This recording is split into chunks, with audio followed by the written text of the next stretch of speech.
Muy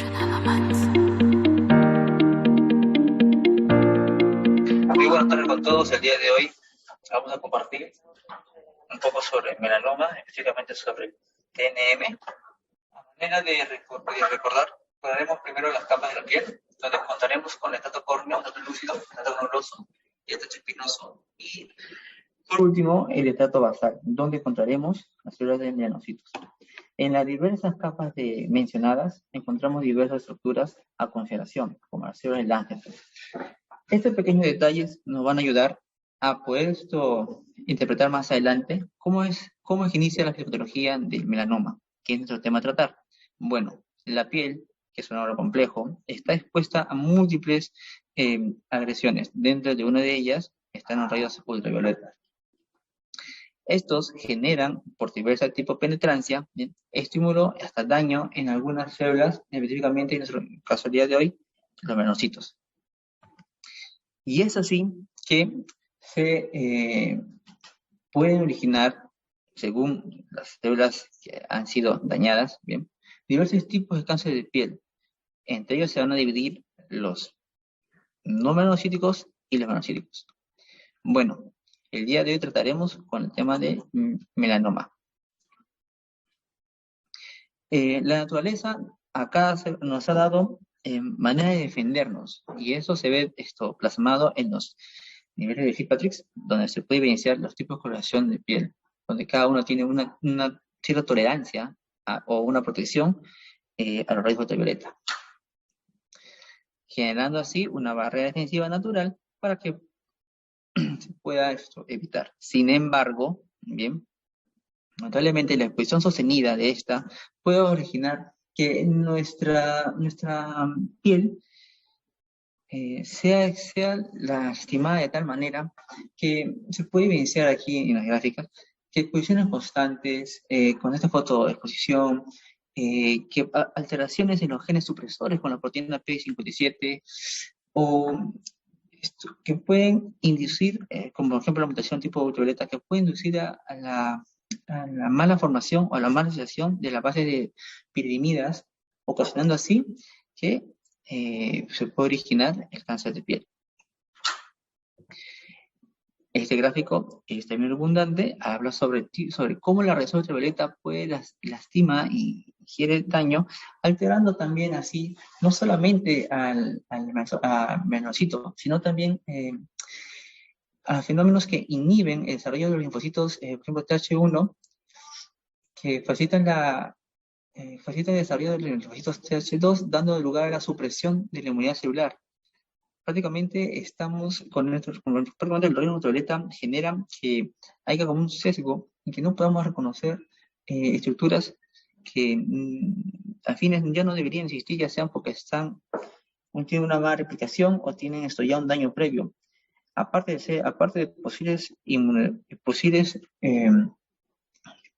alteraciones en cromosomas, bien, aparte de alteraciones en proteínas, aparte de que también se crea un ambiente de inmunosupresión por alteración de rayos ultravioletas, dando así el origen de diversos tipos de cáncer de piel, en nuestro caso de hoy, en melanoma.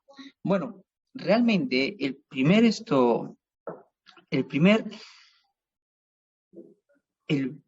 eslabón, el que va a estar presente en poder detectar, encontrar o tener un primer indicio del inicio de de melanoma, es en sí el paciente, es la educación que brindamos nosotros a los pacientes, al público en general, puesto que aparte de tener los clásicos 5 patrones, bien, también existen otros, como el pálido feo, donde el paciente en la consulta se le puede orientar que una manera de vigilar sus nevus, bien, es agrupándolos o sabiendo reconocer cuál de estos no cumple los patrones que son más frecuentes en tus nevus de su cuerpo.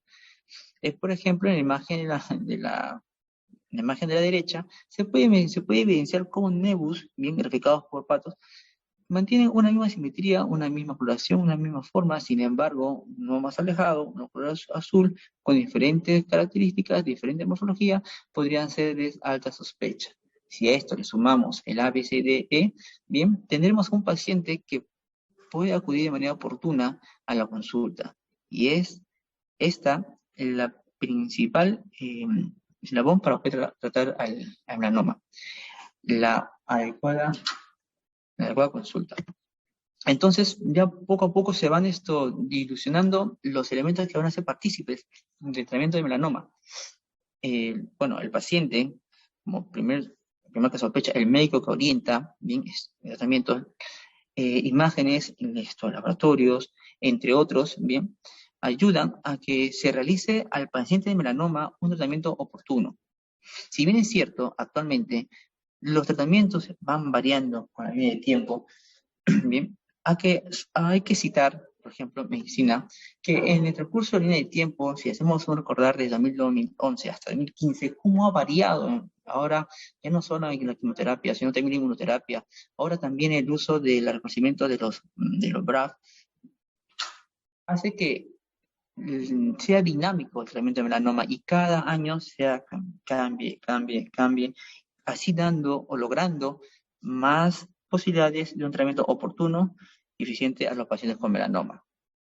Sin embargo, debemos tener claro para el personal de salud, bien, que todos debemos manejar un mismo idioma, todos debemos manejar un mismo estándar, todos hablamos el mismo idioma y es nuestro lenguaje el TNM.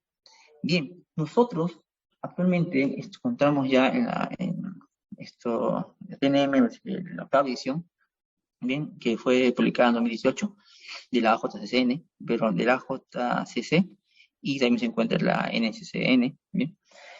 Este es el lenguaje en común que todos los profesionales de salud manejamos para poder estadiar a un paciente y así poder ofrecerle un tratamiento adecuado, oportuno y además eficaz. Teniendo en cuenta todo ello, bien, el TNM es parte principal para todos los residentes o médicos en formación de ser considerado y saber cómo plasmarlo en la consulta de día a día.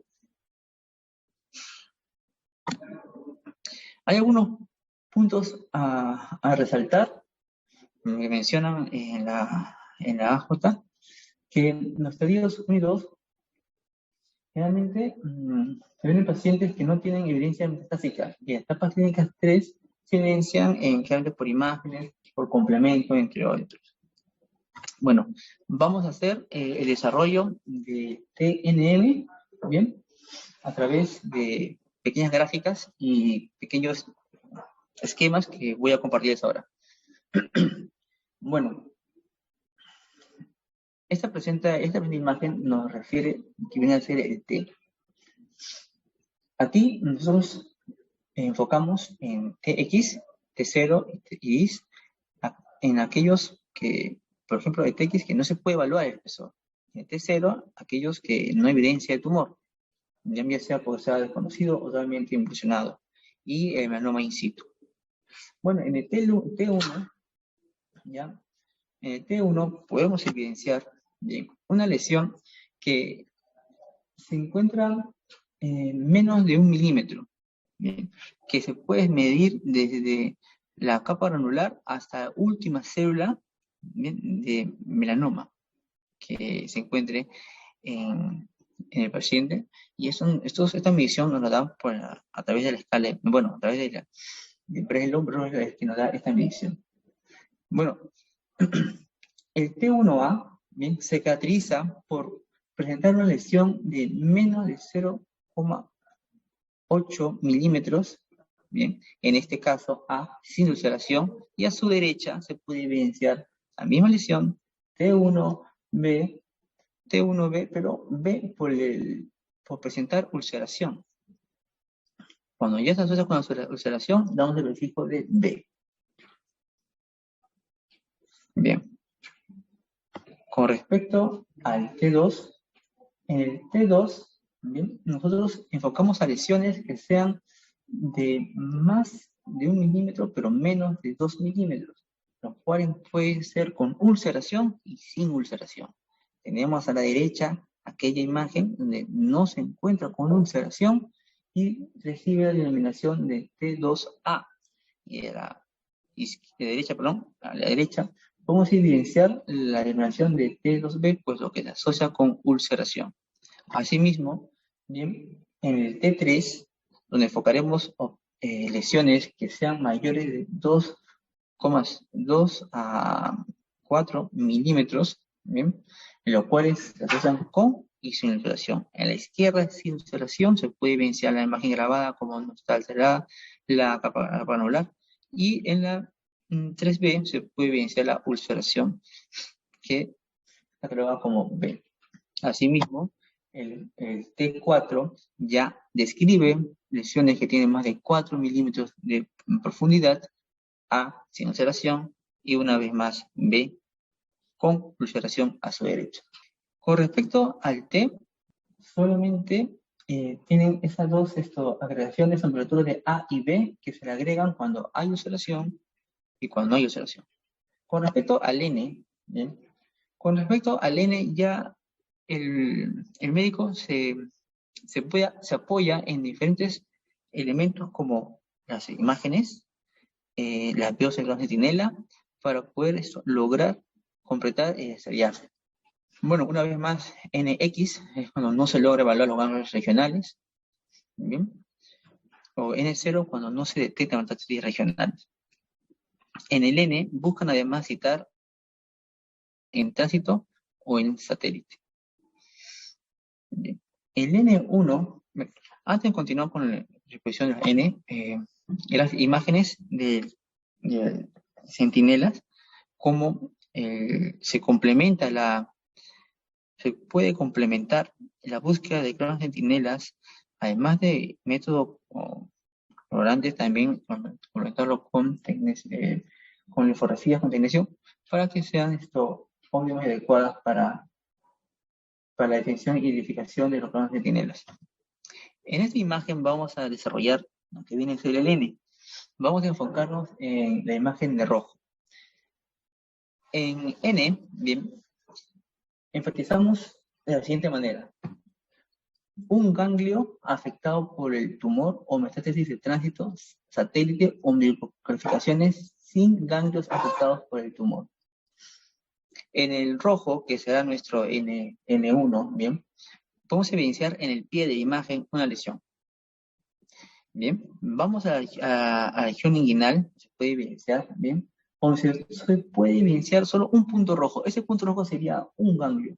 Sin embargo, el prefijo A, B, C se da ya si es que el ganglio, si es A, ganglio es oculto a nivel clínico. Por ejemplo, sería A el ganglio rojo, si es que no se logra palpar.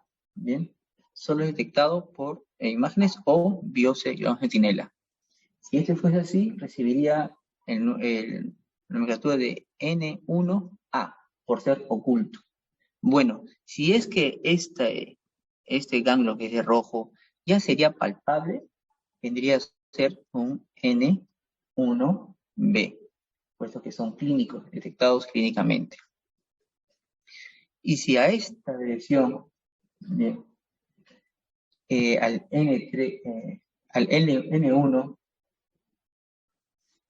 a pesar que no haya lesiones de ganglios en la región inguinal, se pueden encontrar lesiones en tránsito, bien, sería catalogada como un N1C.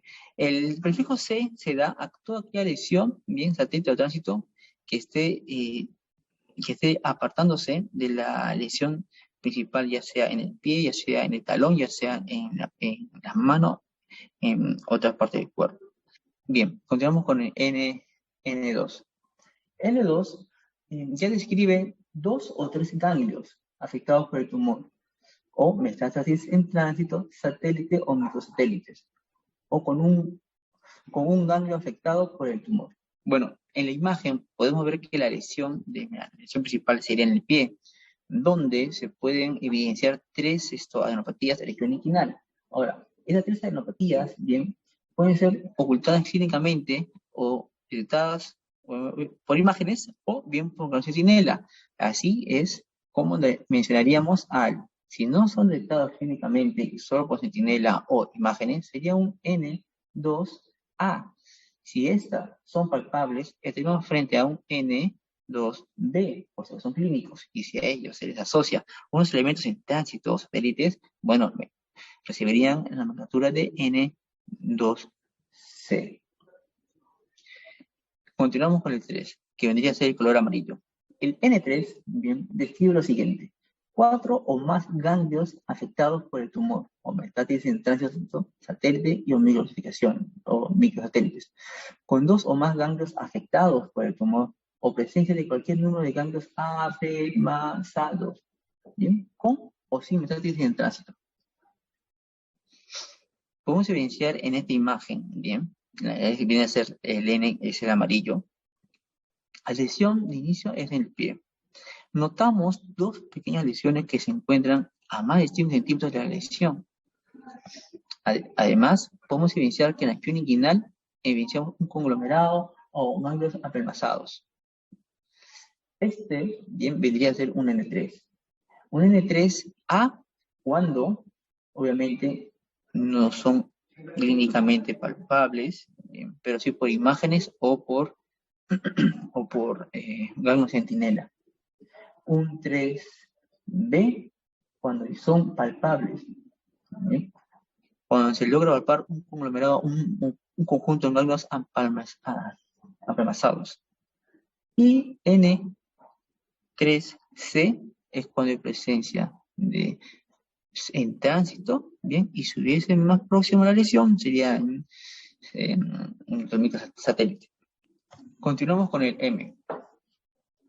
El M describe ya metástasis y se dividen en 2 grupos: M0, es sin evidencia de metástasis a distancia, bien, y M1. M1, bien, se considera además también la asociación con el LDH, puesto que veremos más adelante que dentro de los biomarcadores en melanoma es el LDH uno de los más representativos, más no el único, pues contamos con POC2, con S100B, con el MIA, con el GAL3, entre otros. Bueno, para poder hacer la extensión de esta, vamos a hacer también un ejercicio con imágenes.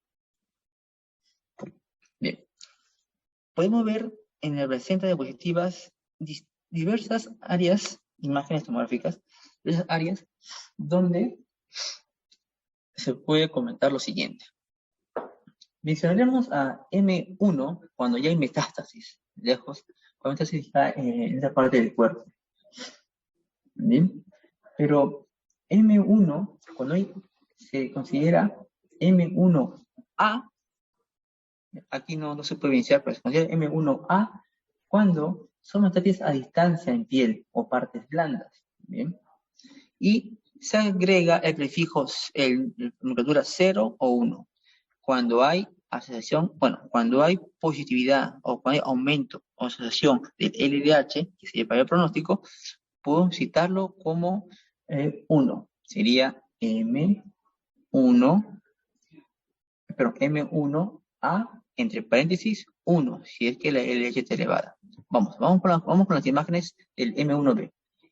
Podemos evidenciar que en unas tomografías de tórax, ¿bien?, donde se pueden además evidenciar pequeñas estructuras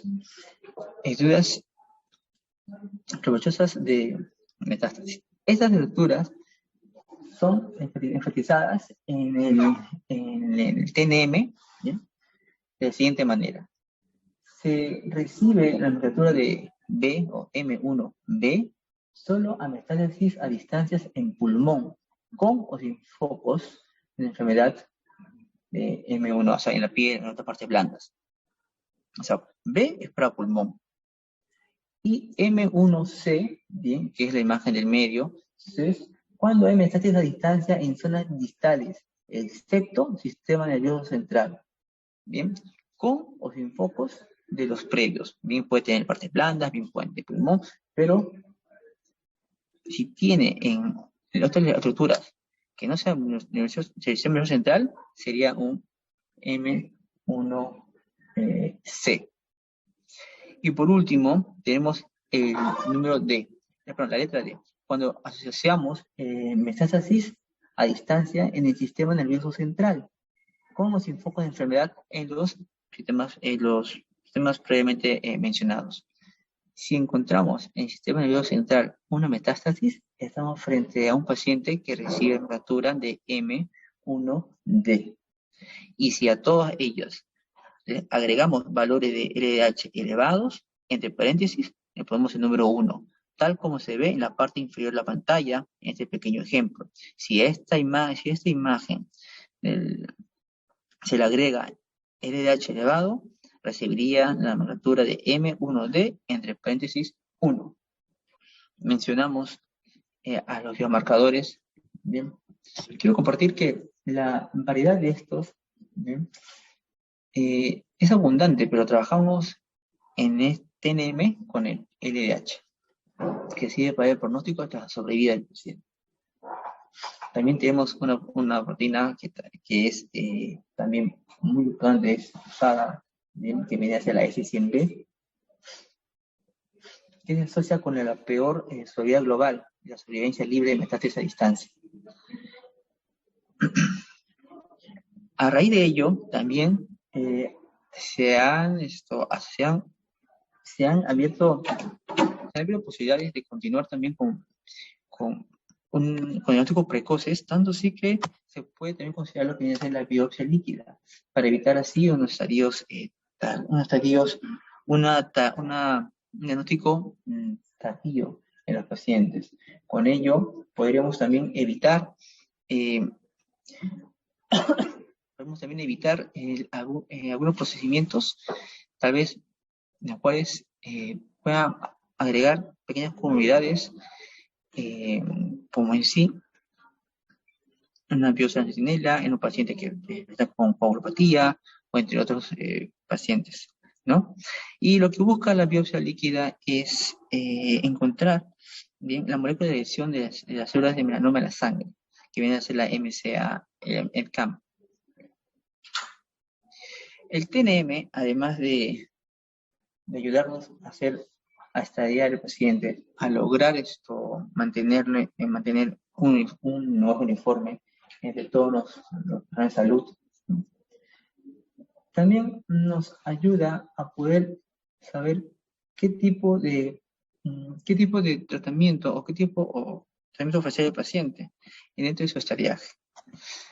Además de mencionar que las decisiones de tumor primario, según la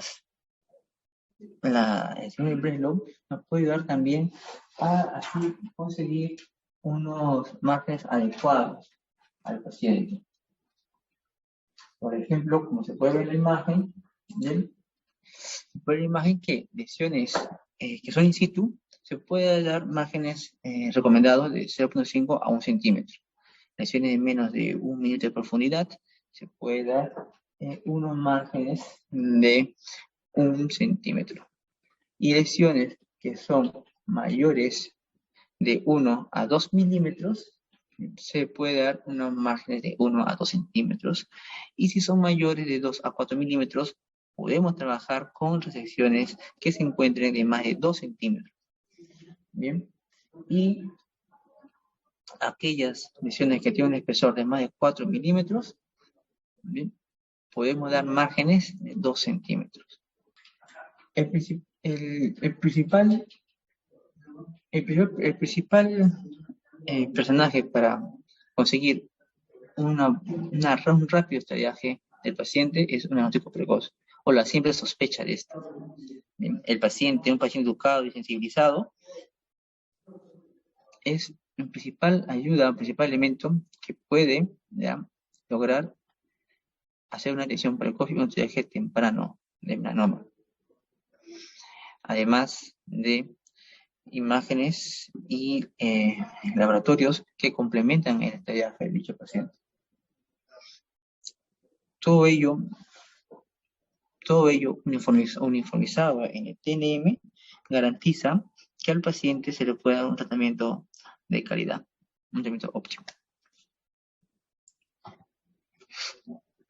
Bien, muchísimas gracias. Yo quería hacer un comentario, si fuera factible. Adelante, doctora Morales. Solo que hay un fenómeno en el Perú que es distinto a los fenómenos a nivel internacional, que no tiene mucho que ver con el sol, y es el melanoma acral, que es bastante frecuente en relación a los otros tipos de melanoma que hay en otras latitudes.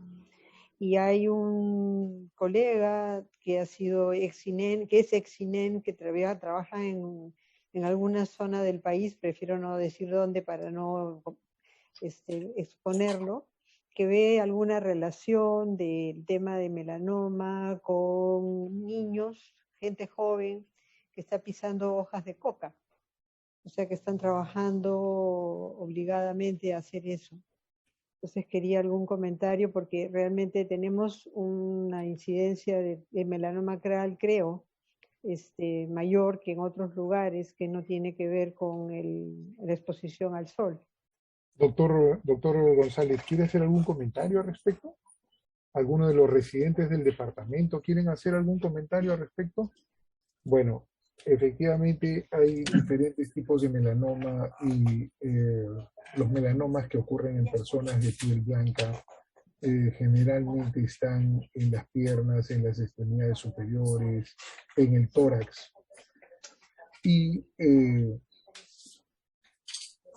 en sitios como el nuestro y también gran parte del Asia y África, lo que tenemos es el melanoma acral y básicamente ocurre en las plantas de los pies o en relación con los dedos, y que eso obviamente no está en relación con la exposición a la luz solar. Han habido varios estudios desde el año 1959, hubo un médico de apellido Crombie que dijo cuáles son las diferencias raciales de melanoma e hizo esta descripción, ¿no? Entonces, la otra cosa que también tenemos, y probablemente más que en otros sitios, es el melanoma de mucosas. Una vez hicimos una investigación sobre los melanomas, simplemente buscando por número y para sumar, y encontramos que en la cabeza y el cuello había un gran porcentaje de melanomas y mucosos que ocurrían en las fosas nasales y en la cavidad oral. Y con mucha menos incidencia tenemos melanomas que ocurren a nivel de la mucosa vaginal, ¿no? Y también de la zona anorrectal. Sí es algo especial, se le ha tratado de relacionar mucho con diferentes factores. Por ejemplo, los japoneses han hecho estudios de presión en los puntos de presión del pie, pero nada de eso ha llegado a la conclusión o se le puede atribuir el hecho de que ocurra melanoma. La doctora nos ha mencionado de gente que trabaja pisando coca, y la verdad que yo no había leído sobre eso, pero lo que es cierto es que muchos de esos melanomas que ocurren en los pies a veces son pacientes citadinos, pacientes de la ciudad, y que no tienen ninguna relación con actividades o con exposiciones a algún tipo de químico o algo parecido, ¿no? Se ha dicho de que los márgenes quirúrgicos debieran ser según el espesor. Entonces, ¿qué se requiere para poder definir los márgenes quirúrgicos como manejo inicial, como un manejo de diagnóstico? No le escucho. ¿Qué podríamos aconsejarle a las personas que están asistiendo sobre el diagnóstico? Usted dice, oye, para un melanoma in situ, un margen de 5 milímetros, para un T1 debe ser de 1 centímetro, un T2 entre 1 y 2 centímetros. Entonces, para yo poder tomar esa decisión, ¿qué cosas se necesitan? Para poder tomar esa decisión necesitamos una biopsia. Bien. ¿Qué tipo de biopsia? Se puede hacer una biopsia incisional, una biopsia punch o biopsias de incisional hasta punch, ¿no? Ya. ¿Y cuál sería elegible? ¿Cuál sería el mejor tipo de biopsia cuando usted está frente a una lesión y piensa que es un melanoma? La mejor biopsia que yo puedo realizar a un paciente con alta sospecha de melanoma. Hay un micro. Un micro. El concepto, ¿aló? Sí, yo te ¿Aló? escucho. Sí. Sí. ¿Cuál Es sería la lograr, mejor biopsia? doctor, la mejor biopsia sería aquella que logre bien tomar tomar como en su integridad la capa granulosa hasta la última célula que considere células Pero con ¿cómo melanoma. haces eso? Pues teniendo en cuenta que las Puede lesiones ser de por melanoma punch. son irregulares, ¿no? El mejor tipo de biopsia, o sea, lo que uno debe perseguir cuando uno saca una lesión pigmentada que sospecha que es melanoma, es resecar la lesión completa. Resecar la lesión completa. Y lógicamente, hablando de lesiones, pues, que son resecables y que se puede reconstruir con un cierre primario. Porque si uno tiene una lesión muy extensa donde el resultado cosmético va a ser desfigurante, o cuando uno tiene una lesión extensa en la cual va a implicar algún tipo de amputación de dedos o algo así, entonces ahí sí deberíamos considerar una biopsia incisión o una biopsia punch. Porque muchas veces, dependiendo de dónde tomes la biopsia, te van a contestar melanoma in situ y cuando en realidad tienes un tumor enorme en alguna parte del cuerpo. Entonces, la idea es resecar la lesión completa para poder tener una idea de la penetración y cómo definir el tratamiento final, el tratamiento último desde el punto de vista local. Entonces, esa es una idea que hay que tener en mente, ¿no? De preferencia, resecar las lesiones de manera completa para poder tener un diagnóstico también completo. Y teniendo en cuenta que si sacas, por ejemplo, el borde profundo comprometido, como suele ocurrir con las biopsias por afeitado, eso ya te compromete el hecho de poder encontrar un Breslow. Y nos has dicho en tu charla de que parte del tratamiento depende también de la penetración de este tumor, o sea, del Breslow, ¿no? Bien. Así, doctor. Muchas gracias. No tenemos mucha participación del público presente. De repente no hay mucho interés. Por última vez preguntamos si es que alguien tiene alguna pregunta o algún comentario o observación. Bien, entonces vamos a dar por terminada esta reunión. Nos veremos el próximo viernes. Muchas gracias a todos. Doctor.